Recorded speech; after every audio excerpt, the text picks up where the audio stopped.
Hola a todo el mundo y bienvenidos a esta nueva inversión profunda. Hoy tenemos por delante un análisis, verdaderamente inusual. Sí, la verdad es que es un documento de esos que te dejan pensando un buen rato. Totalmente. Se titula Tiananmen 1989 y es un texto escrito por el filósofo Gabriel Villaboy Llana. Fechado además en mayo de 2026. Exacto, desde La Habana, y publicado originalmente en el canal Codex Nazareno. Y a ver, nuestra misión a lo largo de este espacio hoy es desentrañar un poco cómo este autor logra entrelazar temas que a priori parecen no tener nada que ver. O sea, hablamos de geopolítica contemporánea pura y dura y de repente lo mezcla con una visión súper cósmica sobre el origen de la conciencia humana. Y el concepto del mal, en mayúsculas, como una fuerza primigenia. Pero antes de meternos en harina, creo que es súper importante hacer una pequeña pausa estructural. Sí, fundamental. A quienes nos escuchan, tenemos que dejar muy claras las reglas del juego hoy. Exacto, porque este texto contiene opiniones sociopolíticas, extremadamente contundentes. Muy directas. Lanza críticas durísimas tanto a los sistemas capitalistas de Occidente como a los regímenes autoritarios de Oriente. Y nombra, con nombres y apellidos, a líderes actuales como Donald Trump o Xi Jinping. Y no se queda ahí. No, que va. El escrito también se apoya en afirmaciones místicas y religiosas sumamente específicas. Así que la regla de oro en esta mesa hoy es la imparcialidad estricta. Eso es. No estamos aquí para tomar partido por nadie, ni para respaldar o, refutar estas ideologías políticas o creencias. Nuestro único propósito es exponer de manera totalmente objetiva el mapa mental que dibuja este autor en su documento original. Documentos, sin más. Y, con esto claro, el punto de partida del autor me parece fascinante, porque toma una fotografía histórica, la mítica imagen del hombre anónimo frente a la columna de tanques en la plaza de Tiananmen en el 89. Una imagen que todos tenemos grabada en la retina. Claro, y lo normal cuando ves esa foto es pensar, pues es un documento de un evento concreto. No, es como leer el plano de un edificio antiguo. Mides el asfalto, cuentas los vehículos, describes la protesta y ya está. Pero el autor hace algo brutal. Evapora ese plano literal por completo. Lo evapora y convierte ese asfalto de Pekín en una especie de telescopio hacia la condición humana. Es que pasa de ser una efeméride política a un terreno súper abstracto. Claro, para él, ese momento específico, esa figura solitaria, interrumpiendo toda una maquinaria militar, es la máxima representación de lo que él llama el valor de ser. El valor de ser, ajá. No lo analiza como una simple rebeldía civil contra el autoritarismo, va más allá. Lo ve como la manifestación física de la libertad absoluta de la conciencia frente a un sistema que está diseñado única y exclusivamente para aplastarla. Para anular el individuo. Totalmente. Es alguien que en ese segundo exacto recuerda su naturaleza fundamental y sencillamente se niega a obedecer la lógica del miedo. Fíjate que a mí me ayuda un montón visualizar a este hombre del tanque como un glitch. ¿Un glitch? Sí, un fallo en el sistema operativo, un error de programación inesperado. Tienes toda una maquinaria inmensa, un aparato estatal programado al milímetro para infundir terror, exigir sumisión y borrar al individuo. Ajá. Y de pronto, una pequeña unidad individual no responde a esa programación del miedo. Se queda plantado ahí de pie con sus bolsas de la compra. Claro, y el algoritmo autoritario se colapsa porque no sabe cómo procesar ese error. Exacto. Y a partir de esta imagen tan potente del control absoluto frente a la conciencia libre, el texto se lanza a hacer una radiografía completa de la geopolítica actual, empezando por la propia China. Y el diagnóstico que hace de China es, muy poético, pero al mismo tiempo demoledor.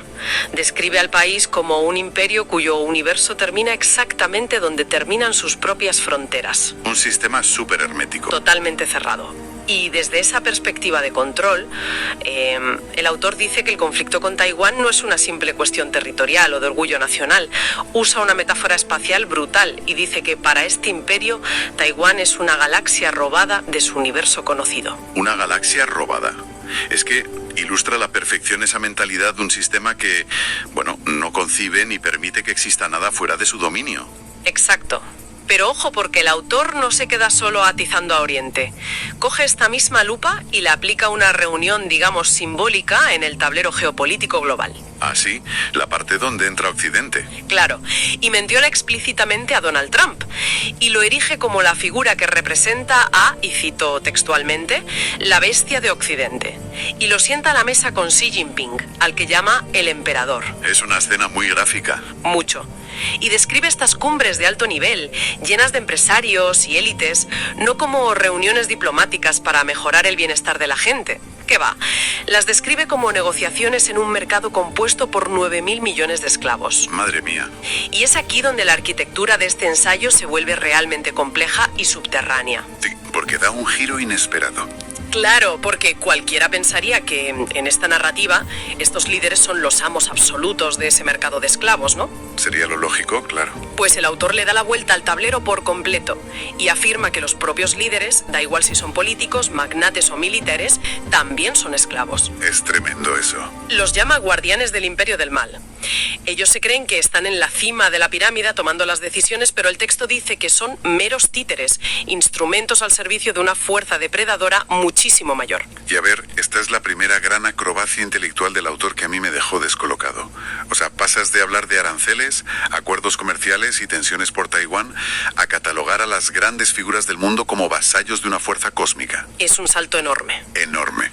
Porque si la geopolítica y los tanques son solo el teatro visible, la cáscara te obliga a buscar qué motor mueve esos hilos. Y claro, ¿cómo justifica el autor semejante salto hasta las raíces del comportamiento humano y el origen de eso que él llama el mal? Pues a ver, para justificarlo, el autor descarta de un plumazo todo el paradigma científico moderno. O sea, se carga a Darwin directamente. Se lo carga.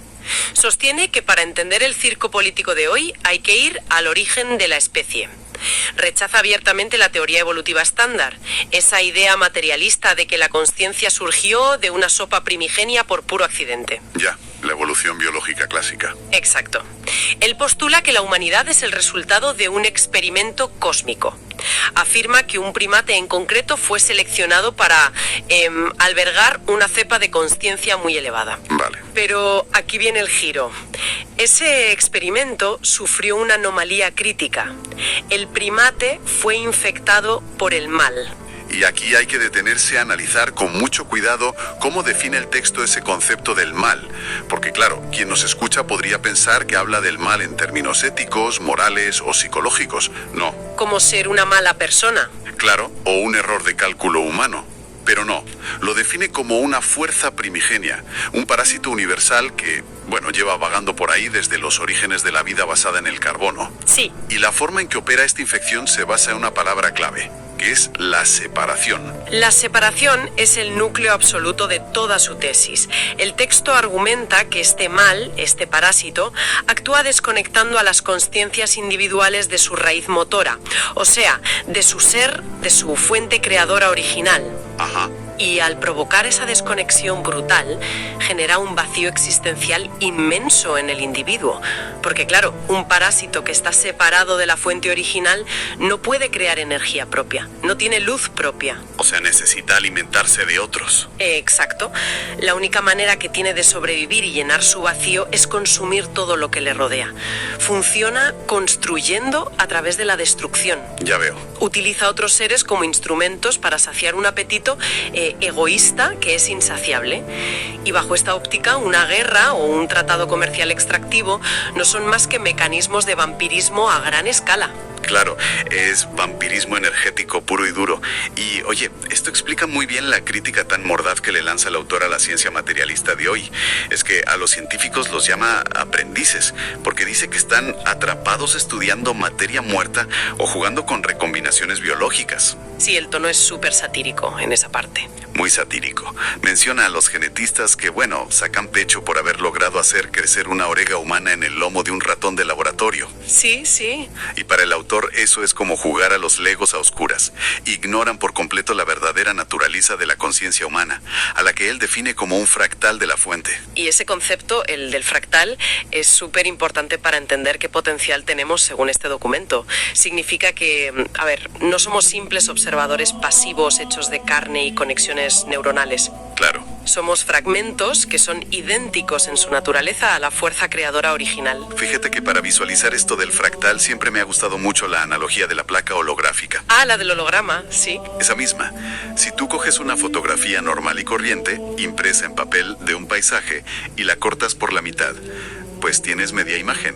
Te quedas con la montaña a un lado y el cielo al otro. Pierdes información, claro. Eso es. Pero si coges una placa holográfica, donde la información se distribuye de otra manera, y la haces añicos, si tú iluminas con un láser el trocito más minúsculo de esa placa, no ves un trozo irreconocible. Ves la imagen entera. Ves el paisaje entero proyectado, exactamente igual, solo que más pequeñito. Cada minúscula pieza contiene el plano absoluto de la totalidad. Y según el texto, la conciencia humana es exactamente eso. ¡Qué buena analogía! Un fragmento que tiene toda la capacidad de crear la realidad usando 3 herramientas muy concretas: el deseo, la voluntad y la decisión. Es que encaja perfectamente con la visión del filósofo Poniati. Y él especifica además que cuando ese deseo, esa voluntad y esa decisión del individuo se alinean con la fuente original, o sea, cuando el láser ilumina tu trocito de holograma, el resultado de eso se llama amor. Amor. Sí, y no lo define de forma cursi, lo define en términos casi físicos. Es la capacidad de crear y transformar la realidad sin causar sufrimiento ni destrucción. Es literalmente lo contrario del parásito. Ya, pero a ver, llegados a este punto yo le veo una contradicción inmensa a todo esto. Cuéntame. A ver, si la premisa es que cada ser humano es un fractal divino, vale, un Dios en potencia capaz de proyectar universos enteros a través del amor. Ajá. ¿Cómo narices es posible mecánicamente que un parásito que está basado en el vacío absoluto lleve miles de años dominando a miles de millones de seres hiperpotentes? Ya. La lógica me dice que una fuerza creadora infinita debería fulminar a un parásito en cuestión de segundos. ¿Qué mecanismo hace que la infección aguante tanto tiempo en el poder? Es una duda muy lógica. La respuesta que da el texto está en cómo se ha diseñado nuestra civilización. A ver. El autor sostiene que las megaestructuras en las que vivimos, o sea, los estados modernos, los bancos, las instituciones religiosas, no son el resultado de una evolución natural para hacernos libres. Sino todo lo contrario. Exacto. Fueron diseñadas, ladrillo a ladrillo, con el propósito específico de encarcelar a esa consciencia. Su única función es mantener tu fragmento holográfico a oscuras, atándolo a un sistema de creencias que te limitan para que jamás recuerdes lo poderoso que eres. Ostras,